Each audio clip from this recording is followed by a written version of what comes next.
No resource in default name space అని వచ్చింది. ఇప్పుడు చెక్ చేద్దాం. kubectl get pod. అచ్చా, ఇంజినెక్స్ అనేది ఒక పాడ్ అనేది క్రియేట్ అయిపోయి రన్నింగ్ స్టేట్లో కూడా ఉంది.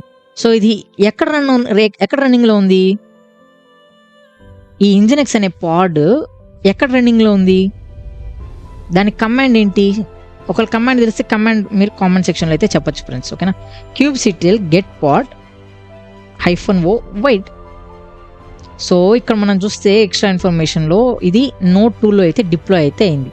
ఈ ఇంజినెక్స్ అనే కంటైనర్ ఎక్కడికి డిప్లాయ్ అయింది? నోడ్ వర్కర్ 2 అనే అంటే విచ్ మీన్స్ నా VMwareలో ఈ వర్కర్ 2 ఏదైతే ఉందో ఆ వర్కర్ 2 లోపల నాకు నా పాడ్ అనేది నా కంటైనర్ పాడ్ కానీ కంటైనర్ కానీ రన్నింగ్లో అయితే ఉంది. అంటే అక్కడ ఈ వర్కర్ 2 అనే VMలో డిప్లాయ్ అయింది నా ఇంజినెక్స్ అనే ఒక కంటైనర్. Okay fine. సింపుల్గా మనం ఒక పాడ్ని అయితే క్రియేట్ చేస్తాం. ఓకే, ఇప్పుడు కొంచెం అండర్స్టాండ్ చేసుకుందాం మనం. ఇప్పుడు నేను ఇక్కడ ఏం చేస్తాను, నేను ఒక సర్వర్ని డిజైన్ చేస్తున్నాను. ఓకేనా, ఇది నా సర్వర్. ఫైన్. ఇప్పుడు ఈ సర్వర్ లోపల నేనేం చేశాను, నేను ఒక ఆపరేటింగ్ సిస్టమ్ని అయితే ఇన్స్టాల్ చేశాను. ఏదైనా కానివ్వండి, ఏదో ఒక ఆపరేటింగ్ సిస్టమ్. సో ఈ ఆపరేటింగ్ సిస్టమ్ పైన నేనేం చేశాను, నేను నా కంటైనర్ ఒక రన్ టైమ్ని అయితే ఇన్స్టాల్ చేశాను.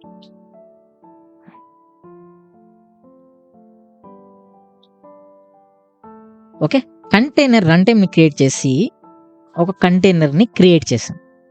అవునా, ఇది మనం డాకర్లో చూసాం. ఇదే సేమ్ మెథడ్ మనం డాకర్లో చూసాం. ఇప్పుడు కుబర్నెటిస్లో కూడా మనం ఏం చేసాము, కుబర్నెటిస్లో కూడా నేను ఒక పాడ్ని అయితే క్రియేట్ చేశాను.